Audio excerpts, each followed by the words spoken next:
മുഹമ്മദ് ഷാ, ഇതാണ് CPM-ന്റെ പ്രതിരോധം. 2025 സർക്കാരിനെ നിങ്ങൾ പഴിക്കുന്നുണ്ടെങ്കിൽ അതിനകത്ത് രാഷ്ട്രീയ ഉദ്ദേശമുണ്ട്. അതൊരു സുവർണാവസരമായി നിങ്ങൾ ഇപ്പോൾ കാണുകയാണ്.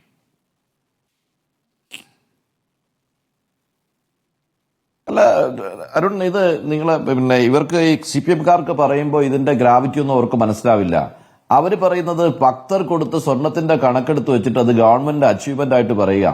ഞാനൊന്ന് ചോദിക്കട്ടെ, ഞങ്ങൾക്ക് 1 ഗ്രാമാണ് സ്വർണ്ണം പോകുന്നതിൽ ശബരിമലയിൽ നിന്ന് നഷ്ടപ്പെടുന്നതിനെ കുറിച്ച് കൺസേൺ നമുക്കുണ്ട്. ഞാൻ ശബരിമലയ്ക്ക് അടുത്ത് എരുമേലി ജനിച്ച ഒരാളാണ്. എന്റെ എരുമേലി പള്ളിയുമായി ബന്ധപ്പെട്ട് ശബരിമല വിശ്വാസികളുടെ അവരുടെ ആ ഗ്രാവിറ്റി നിങ്ങൾക്ക് അറിയില്ലാത്തതുകൊണ്ടാണ്. ആ ചുറ്റുവട്ടത്ത് ജീവിക്കുന്നവരും വ്രതത്തിലാണ് വിശ്വാസ കാലഘട്ടത്തിൽ. അപ്പൊ നമ്മൾ ഇങ്ങനെയുള്ള ആളുകൾ കൊണ്ടുവന്നതിൽ നിന്നും 1 ഗ്രാം നഷ്ടപ്പെട്ടാലും അതിനൊരു കൺസേൺ ഉണ്ട്. CPM-കാരുടെ പ്രശ്നം അവർക്കതൊന്നും പ്രശ്നമല്ല, അവരത് ലൈറ്റായിട്ട് കാണുന്നു എന്നുള്ളത്. ഞാൻ ഒരു കാര്യം പറയാം. ഞാൻ നമ്മുടെ ശില്പി പറഞ്ഞ പോയിന്റിൽ നിന്ന് ഒറ്റ കാര്യം പറയാം, അതിന് മാത്രം അതിന്റെ മറുപടി ഉണ്ട്. എന്താണെന്ന് വെച്ചാൽ 17/9/2025 ഈ പറഞ്ഞ ഡിവിഷൻ ബെഞ്ച് ഈ സുവമോട്ടോ കേസ് എടുത്തതിന് ശേഷം ഉത്തരവിട്ടു. അതിന്റെ 3-ാമത്തെ പാരഗ്രാഫിൽ വ്യക്തമായി പറയുന്നുണ്ട്.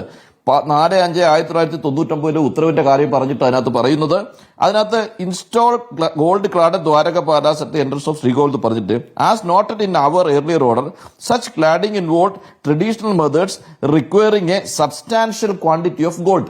സബ്സ്റ്റാൻഷ്യൽ ക്വാണ്ടിറ്റി ഓഫ് ഗോൾഡ് അതിലുണ്ട് എന്ന് ഹൈക്കോടതി പറയുന്നു. അത് പഴയ ഓർഡർ വെച്ചിട്ടാണ് പറയുന്നത്. അതുണ്ട് എന്ന് കണ്ടെത്തിയ സാധനം ഇപ്പൊ മഹസർ എഴുതപ്പോ ചെമ്പാണെന്ന് 2019 പറഞ്ഞിരിക്കുന്നു. ആ ഗോൾഡ് ക്ലാഡിംഗ് ഉണ്ട്, സബ്സ്റ്റാൻഷ്യൽ ഗോൾഡ് ഉണ്ടെന്ന് ഹൈക്കോടതി പറഞ്ഞതിന് അതാണല്ലോ ഇപ്പൊ ഇദ്ദേഹത്തിന്റെ വെർഷൻ. അതാണല്ലോ ഇപ്പൊ പറഞ്ഞത്. ഇപ്പൊ മൊഴി കൊടുത്ത ആളുടെ വേർഷനും അത് ചെമ്പാണെന്നാണ് മഹസർ, ചെമ്പ എനിക്ക് കിട്ടിയെന്ന്. അതാണ് അവിടെയാണ് ശില്പി പറഞ്ഞ പ്രാധാന്യം. ആ ചെമ്പാണ് എന്ന് എഴുതി ചേർത്തത് അത് ചെമ്പാക്കി മാറ്റാൻ വേണ്ടിയായിരുന്നു. തിരിച്ചുകൊണ്ട് ഫിറ്റ് ചെയ്തപ്പോൾ അത് അനുയോജ്യമാകുന്നില്ല എന്ന് പറഞ്ഞാൽ കൊണ്ടുപോയതല്ല തിരിച്ചു കൊണ്ടുവച്ചതെന്നാണ് അർത്ഥം. അപ്പൊ കൊണ്ടുപോകുമ്പോൾ തന്നെ ഈ ഉദ്ദേശമുണ്ട്. അറിഞ്ഞുകൊണ്ടാണ് കൊണ്ടുപോയിരിക്കുന്നത്.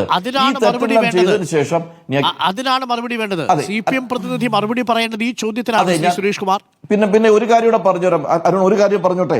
പുതിയ ഗവൺമെന്റിനോട് ഈ ഗവൺമെന്റിനോട് അത് ആൻസറബിൾ അല്ല എന്ന് അദ്ദേഹം പറയുന്നത് തെറ്റാണ്. കാരണം ഒന്നാമത്തെ കാര്യം, പിണറായി വിജയൻ കേരളം ഭരിക്കാൻ തുടങ്ങിയിട്ട് 9.5 വർഷമായി.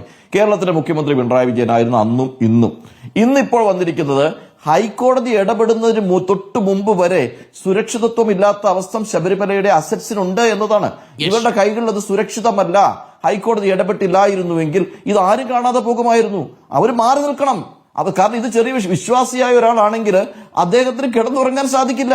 ഒരു വിശ്വാസിയായ ഒരു മന്ത്രിയാണെങ്കിൽ അദ്ദേഹത്തിന് കിടന്നുറങ്ങാൻ, ഇത് ശബരിമലയാണ്, അതിനെ ടച്ച് ചെയ്തിട്ട് ചെയ്യാൻ പറ്റുമോ? അപ്പൊ അത്രത്തോളം വിശ്വാസമുള്ള ഒരു സബ്ജക്റ്റിനെ പോയി അവസാനിപ്പിക്കണം.